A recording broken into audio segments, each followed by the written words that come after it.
Welcome back. We'll try to discuss the access control strategies. The previous session we have seen what are the access control types are there that we have seen. So in access control strategies, the first one is the mandatory access control strategy.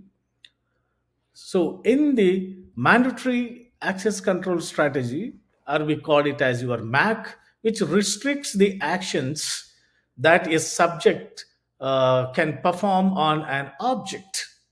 So a subject can be a user or a process. So an object can be a file, a port, the TCP or UDP port, or any input output devices. So an authorization rule enforces whether or not a subject can access the object. So organizations use MAC, the mandatory access control, where different levels of security classifications exist. So every object has a label and every subject has a clearance. A MAC system restricts a subject based on the security classification of the object and the label attached to the user.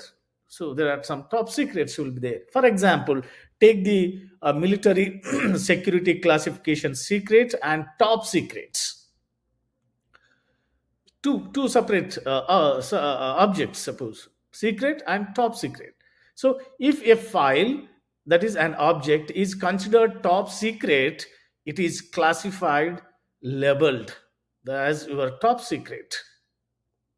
The only people are subjects we call, that may view the files objects are those with a top secret clearance here. So it is up to the access control mechanism to ensure that an individual or the subject with only a secret clearance never gains access to a file labeled as top secret.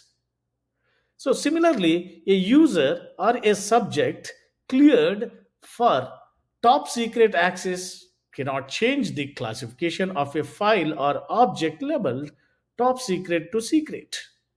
So, additionally, a top secret user cannot send a top secret file to a user cleared only to see secret information. That is mandatory control access. Okay.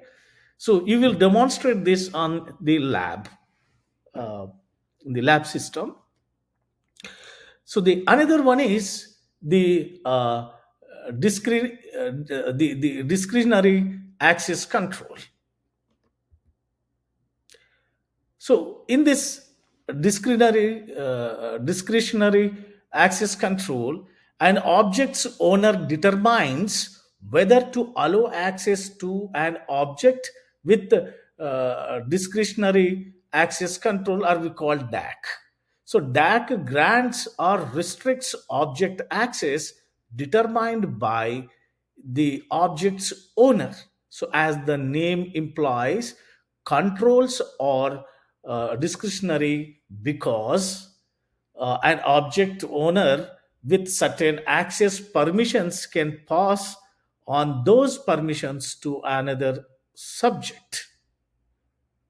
So the here you can see in system that employ the DAX, the owner of an object can decide which subject can access that object and what specific access they may have. So in this case, there is a full control will be allowed, for modify the file will be allowed, read or execute the file will be allowed. So that is, this will be set by the discretionary access control.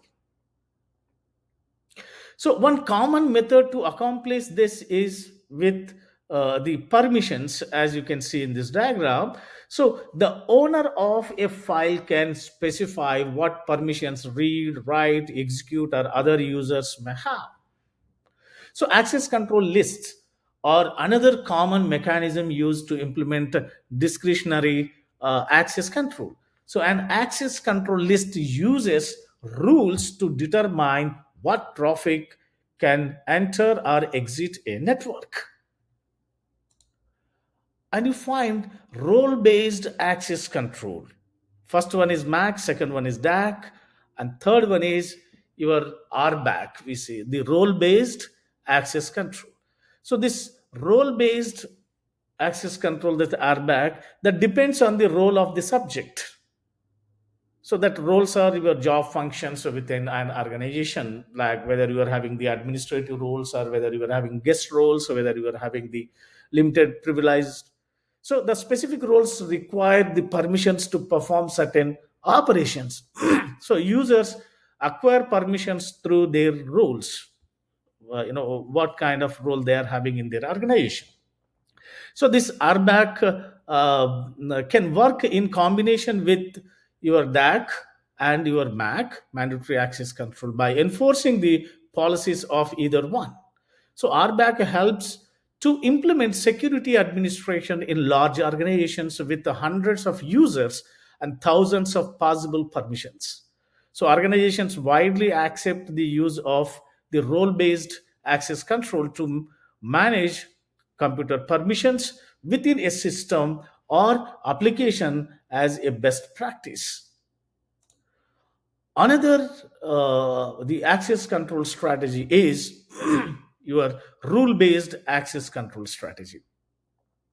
So in this rule based access control, which uses this access control list, that ACL is used to help determine whether to grant access to particular subject or not.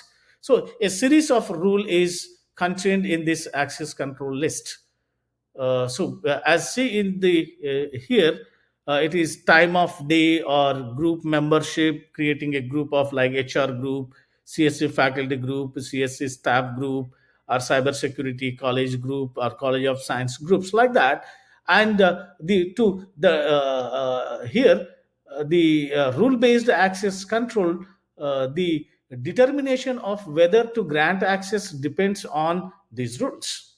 So, as the example of such a rule is one that state that no employee may have access to the payroll system of the organization or payroll file after the hours or after on the weekend. So, the time of day will be given. So, as with the mandatory access control, users cannot change the access rules. Organizations can combine rule based access control with other strategies for implementing access restrictions. For example, your MAC methods can utilize a rule based approach for implementation. So it's having the different that they need to know and object properties and the subject classifications. So that is based on your rule based access control. So these are the access control strategies.